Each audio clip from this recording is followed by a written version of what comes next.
4 ноября жители России отметили один из самых молодых государственных праздников – День народного единства. В Сосногорске ему посвятили концерт, который прошел на сцене городского дома культуры «Горизонт». Сегодня, в День народного единства, мы подготовили праздничную программу, постарались в которой охватить всю великую историю нашего Отечества, которая подчас сталкивалась с трудностями, но всегда их героически преодолевала. Все это хранится в народной памяти. И, естественно, мы сегодня будем вспоминать эти моменты, отдавая дань уважения всему многонациональному народу России, многоконфессиональному народу, вспоминать самые героические моменты его истории.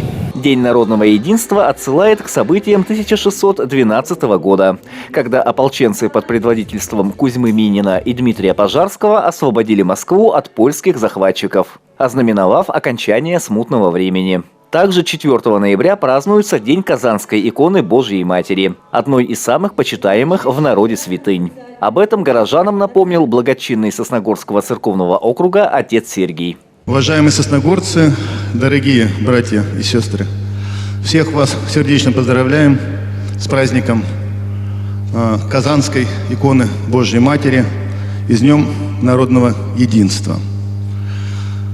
Сегодня эти праздники совместные, и в храмах прошли службы, и литургия, и молебны, как много веков было принято на Руси.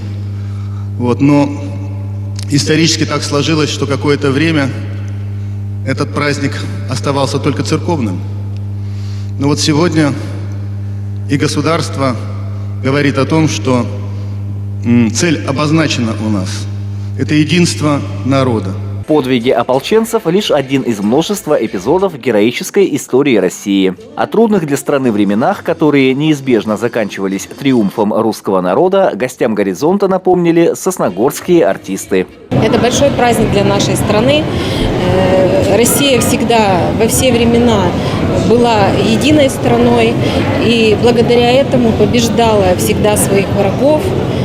И песня именно об этом, о том, что Россия великая страна, великой будет, великой останется. Это действительно очень важный праздник, потому что все люди и сплочение коллективов людей, общества – это главное, что в жизни должно быть среди людей, тем более в такое тяжелое время.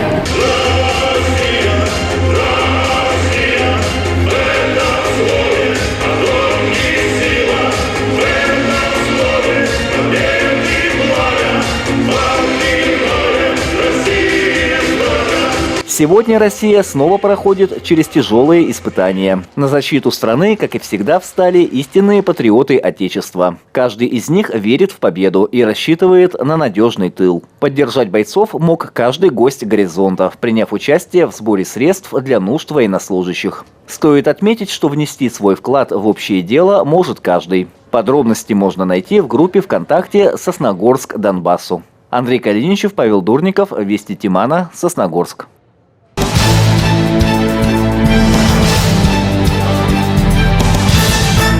Прямая линия, инициированная на минувшей неделе Сосногорской службой общественной приемной главы Республики Коми, была посвящена ЖКХ. Жители района в течение часа задавали свои вопросы начальнику управления Виктории Гоголевой. Началась линия с вопроса о бродячих собаках. Горожанин спросил, почему не принимаются заявки на отлов собак в районе дач. Во-первых, заявки принимаются только в городской черте. Во-вторых, у заявок есть приоритетность. Принимаются заявки, сейчас отрабатываются только социальные объекты. Это школы, сады. Это прежде всего местонахождение наших с вами детей. Потому что их безопасность прежде всего. К сожалению, нерадивость дачников не может входить, скажем так, в нашу работу от того, что дачники заводят себе животных, потом их выкидывают. Поэтому и было отказано в отработке этой заявки. Тем более на сегодняшний день у нас контракта нет. На отлов у нас, скажем так, у отловщиков перерыв небольшой, они ждут поступления лекарства. Сумма субвенции чуть более 160 тысяч у нас до конца года. И мы планируем отработать все заявки. Повторюсь, это школьные, дошкольные учреждения. Были вопросы и по поводу освещения. В некоторых местах не горят светильники. Виктория Гоголева взяла эту информацию на заметку, пояснив, что лампы перегорели, их обязательно поменяют. И снова жители задавали вопросы о ремонте и содержании общего имущества, такого как придомовая территория. На этот раз звонили из Нижнего Одесса. Все, что касается придомовой территории, эта норма четко закреплена жилищным кодексом. Она, как говорится, с 2008 года эта норма. Это все ответственность собственников жилых и нежилых помещений в многоквартирном доме. Да, сегодня есть программы, в которых могут участвовать собственники, это народный бюджет, это комфортная среда, которая также реализуется в городском поселении Нижний Одесс. Это программы бонусы, но в целом это ответственность на собственниках. То есть проводите собрания, определяете источник финансирования, определяете мероприятия, проводите их. Вопросы к начальнику управления ЖКХ были самыми разными. Касались практически всех сфер деятельности коммунальных служб, в том числе и водоснабжения. Жители дома номер 10 по улице Кольцевой остались без горячей воды. Как выяснилось, проблема в сломанном оборудовании. Вам всем выдано уведомление было за полгода и потом уже в мае. Это не просто пришли и отрезали, вас уведомили о том, что в вашем доме неисправен водоводяной подогреватель, что есть риск и угроза жизни вас и ваших детей, что в случае его неисправности зимой в минусовые температуры водоводяной подогреватель просто подаст вам кипяток, такой, скажем так, силы, что у вас всех, может случиться трагедия. Вам, во-первых, отключили вас не мы, а ПАО Т+, тот, кто непосредственно вам предоставлял эту услугу, уведомив вас. Вы можете восстановить работу водоводяного подогревателя. Это относится к общедомовому имуществу. И наниматель, и собственник несет бремя ответственности, либо поставить индивидуальные водоподогреватели. В течение прямой линии поступило около 10 звонков. Практически каждый звонивший задавал по 2-3 вопроса. Сразу после прямой линии Виктория Гоголева провела личный прием граждан. Андрей Калиничев, Наталья Максимова, Вести Тимана, Сосногорск.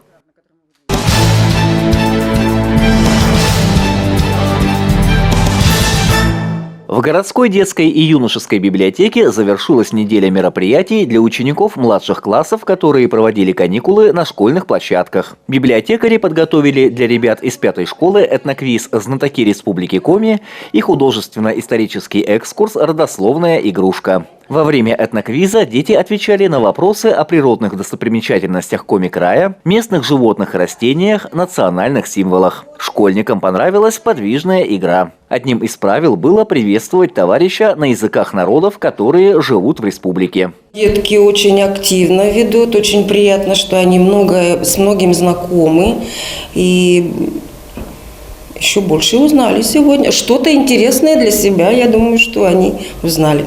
2022 – год культурного наследия народов России. Поэтому с января в библиотеке прошло множество мероприятий, посвященных национальным традициям, играм и обрядам. В этот раз ребятам предложили сделать своими руками игрушку, которую мастерили себе дети Коми много лет назад. Это мероприятие расскажет детям о игрушке, с чего она начиналась, откуда она пришла, в какие игрушки играли прабабушки и прадедушки.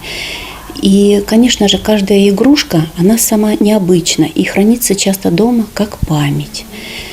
И недаром говорят, что пока живы народные традиции, народные обычаи, жив и сам народ.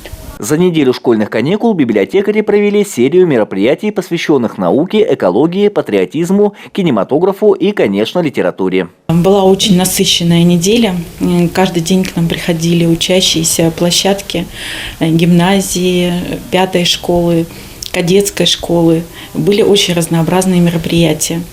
Мы, конечно, все постарались, чтобы детям было не только весело, но и интересно, и познавательно, чтобы они что-то все-таки запомнили, что-то в них осталось в голове. Что касается детей и педагогов, они всегда довольны посещением библиотеки и благодарят ее работников за труд. Андрей Калиничев, Полина Бостракова, Павел Дурников, Вести Тимана, Сосногорск.